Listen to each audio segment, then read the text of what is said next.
Hey friends, welcome back. Now in the last video we explored various time intelligence functions in regards to running sum, so cumulative values. Now let's actually find out how we can compare, for instance, previous periods with the current period if you, for instance, want to calculate a difference, like a delta, anything like that. Now, one option to do this would be the same period last year function in regards to comparing sales with the previous year, or the date add function. Also possible, but both these functions have been covered in the first class, and here we'd like to know something new. So this is why I'd like to give you here the so-called previous functions in Power BI. So let's explore them. Let's say you are interested in comparison for August sales to July sales. So that just means you would like to see, okay, here for instance we have a difference of minus, in this case, around 3,000, right? So to calculate this, we would have to somehow get this number here, the 34,000, in the same row as August. So for instance, this one can be subtracted from this one, but this one cannot directly subtract from this one. But we can modify it, so we can do it. So for that, we could go inside our measures table. We can create a new measure. And then here, for the measure, we call this, for instance, in this case, previous month sales is equal to, and now shift enter to go to the line. And then one more time, whenever you need to show a different value than the default value in the same row, then you need to modify this somehow. And the function in Power BI which can modify the context, so the filter context, is the calculate function. So that's why you want to use calculate. Then the expression is the total sales. Again, I'm referring to this as my example, but please be aware you can also use any other kind of measure you create. Total profit, total cost, profit margin, or whatever kind of measure you want to reference. So let's use it, total sales. And then for the filter in here, we reference the previous functions. So you can see there's a previous day, previous month, previous quarter, and previous year. And they actually all work the same, but in this case, because we are on a monthly level, let's reference previous month. And then what it needs is here simply a dates column. And time intelligence dates columns always reference our proper dates table, and they have the date. So if I search for, in this case, date, inside the dates table, I can use exactly the first row in this, and then I can close this. By the way, if you're wondering, if I open the parentheses again, and you see these values in here, the reason why you see this, date.day.month number, quarter, and so on, the reason why you see those dot options, these options here, is because of the auto date time feature. So if this is disabled, then you cannot see these values because they reference the hierarchy which is automatically created. So for the date, for any kind of date column, remember, the auto date time creates a hierarchy including days, months, quarter, and years. And that's why these values all are available. If you untick the option, you should not see these values. So just to mention that, and just in case you're wondering why you always see these options in here. But we do not need them. We can just close the parentheses here, and then of course also close the calculate function, and we are good to go. So calculate the total sales in a new context, and the new context is the previous month. So let's press enter, and then let's click it. Let's select the dollar symbol. Let's select two decimal numbers, and then let's actually compare this to our total sales on a monthly level, which in this case is the first one, this one, total sales. So maybe to better compare this, we drag the total sales to the end, like that, drag and drop it, do that, just here, drag this up, maybe that's easier. Okay, so now we get the values in here, and these we want to compare to our new measure, which is the previous month sales. So let's select this, and you see that now we have shifted the values exactly here. And this now allows us to simply calculate the difference. So just use total sales minus previous month sales. You can store it in a variable if you want, and a measure if you want, and then you can have these minus 30,000 and so on. So that's how easy it is actually to reference a prior month, for instance, using the previous functions. The alternative would be to use the date add function.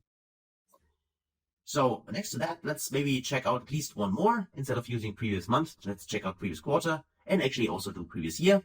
It's quite easy. So the best way to do is actually just copy this to save us a little bit of time. Control C to copy it. and then we right click here and go to new measure. By the way, if you have written this the first time, you might also want to write it again instead of copying it just for learning purposes. But otherwise, of course, just to be a little bit more efficient, let's just click on new measure in here and just paste this inside. Then we need to rename the measure because a name can only be given once to our measure. So previous, in this case, quarter sales,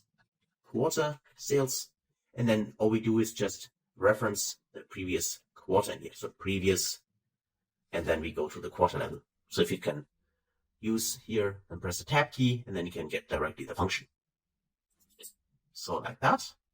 And then all you need to do is just go here and commit it. So in this case, execute this. It is available. And I can also add this here to our view. And of course, I'd like to format this maybe.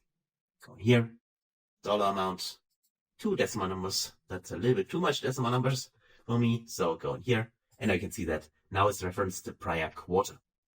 So in this case, these 99,000 and so on, in this case, is coming here from the prior quarter. And you can see that it's referencing this. So this prior quarter is giving us the total sales for the prior quarter. And we can check this because we have our running total sales quarter to date. Remember that. You can see here for the quarter, the first quarter, the total sum. So the sum of the 3 values we had, in this case, these 3 values in total, is 99,000 and so on. And this is exactly the number we can see here. And why is this useful? Now, think about it. You could now go into October, and then you can see, okay, in October, we have sales of 32,000 and so on. The total sales for the complete prior quarter was this one. And if you divide this by this one, you can figure out, are we actually on track to achieve, the target, if the target is referenced to our prior quarter or not, right? Are we above the target? For instance, if we have now 3 months, and let's say we want to have 1/3 of sales for the first month, and then we can easily calculate, do we achieve the target or not, by simply dividing those 2 values. So that could be a use case for that. And let's also do it maybe for the previous year, just to have this also in the view.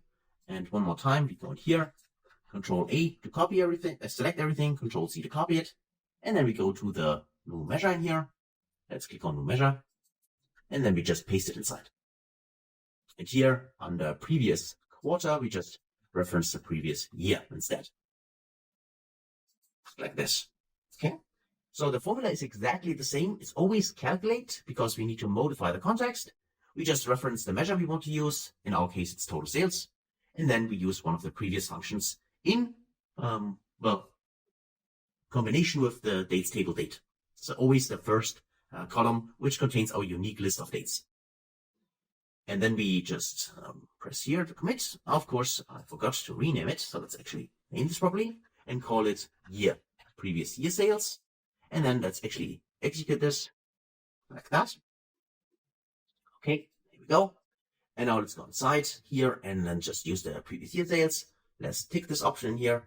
And now you can see that we got actually the previous year referenced. Now these are 260,000, and this value here, starting in January 2022, is exactly the total sum, which you can see here for the running total year to date. 260,000 was here the value. That's what you can see in here as well, by the way. And that's exactly now repeating here for all the months in here. And you can easily now divide, for instance, again, the current monthly sales, which are here, these ones, divided by this one to figure out, okay, based on January, we have 12 months. And what kind of sales have we achieved so far in comparison to the total sales of the last year? If you want to have, on the other hand, a comparison for exactly the value last year, for instance, if you are here in June 2022, you have a sales of, in this case, where is it, 36,000 and so on, and you would like to compare this to the sales in, we do not have June, we need to go to July sales in here. If you want to compare this value here, July, to the previous year, so to this value in July, so 2021 July, then you would have to use either the same period last year function or the date at function. The previous functions, on the other hand, here give you a different use case because they return the complete sales for either the quarter or the year in this case. Okay. So that's it for the previous functions. And one thing you hopefully have seen that it really depends on my specific use case, my question, which I want to answer, which kind of intelligence function I need to use. Okay, that is just something. And sometimes you can use the same function for a specific purpose, but maybe not for a different purpose. What I mean by that is the date add function, as an example, could be used instead of the previous month sales to get the same result. But if I use the previous quarter sales, I would not be able to achieve this same result with the date add function. The date add function behaves differently in this case. But for the previous month, it would be the same. This is why it's really crucial to play around with these time intelligence functions after you have decided what kind of question you want to answer and then use the proper one. Okay, so that's it for this video. Hopefully that was helpful. I highly encourage you, please give it a go. Try this out yourself. Also feel free to download this resource from the section, The report which we create here is available for you, and you can also have a look at that as well. So thanks a lot, and hopefully see you in the next video. Until then, best guys.